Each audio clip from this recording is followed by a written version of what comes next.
యువత అనుకుంటే దేన్నైనా సాధిస్తారు, సాధించనిదంటూ ఏమీ లేదు. యువత రాజకీయాల్లో వచ్చి ప్రజలకు సేవ చేయాలనే భావంతో కొందరు, వాళ్ళ ఫ్యాషన్తో కొందరు రాజకీయాల్లో వస్తారు. కానీ అందరూ ప్రజల మన్నన పొందలేరు, గుర్తింపు కూడా రాదు. కానీ పాలకుర్తిలో కేవలం 26 సంవత్సరాల యశస్విని రెడ్డి ఎన్నో ఏళ్ల సిట్టింగ్ ఎమ్మెల్యేగా ఉన్న ఎర్రబెల్లిని ఓడించి అసెంబ్లీలో అడుగుపెట్టినారు. యశస్విని రెడ్డి ఏ విధంగా పొలిటికల్ లీడర్గా మారినారో ఈరోజు వీడియోలో తెలుసుకుందాం. ఈ వీడియో చాలా ఇంట్రెస్టింగ్గా ఉంటుంది, అందుకే పూర్తిగా చూడండి. నచ్చితే జస్ట్ లైక్ చేయండి, నాకు మరిన్ని మంచి వీడియోస్ చేయడానికి యూస్ఫుల్గా ఉంటుంది. యశస్విని రెడ్డి 1997లో జన్మించారు. వారి తల్లి పేరు మాధవి, తండ్రి పేరు తిరుపతి రెడ్డి. వాళ్ళ సొంత ఊరు చింతపల్లి, అచ్చంపేట నియోజకవర్గం. కానీ వాళ్ళు కొత్తపేటలో స్థిరపడ్డారు. యశస్విని రెడ్డి చదువు అంతా హైదరాబాద్లో పూర్తి అయింది. చదువు అయిన తర్వాత హనుమాన్ల ఝాన్సీ రెడ్డి కుమారుడైన రాజమోహన్ రెడ్డితో పెళ్లి జరిగింది. పెళ్లైన తర్వాత యశస్విని రెడ్డి అమెరికాకు వెళ్లిపోయారు. అక్కడే సొంత బిజినెస్ చేస్తూ స్థిరపడ్డారు. కానీ స్వగ్రామమైన తొర్రూరుపై ఉన్న ప్రేమ మాత్రం మారలేదు.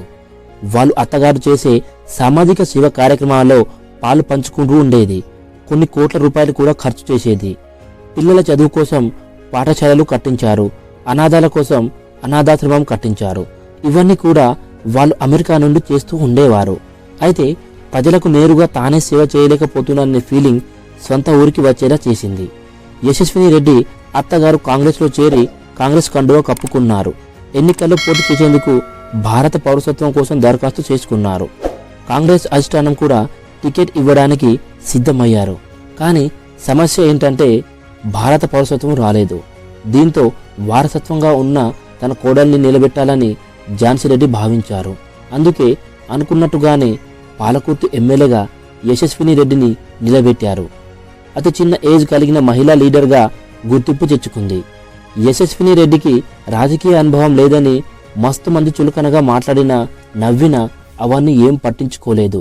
వారికి సమాధానం తనదైన స్టైల్లో చెప్పుకుంటూ పోయింది. ప్రజల్లో మంచి గుర్తింపు తెచ్చుకుంది.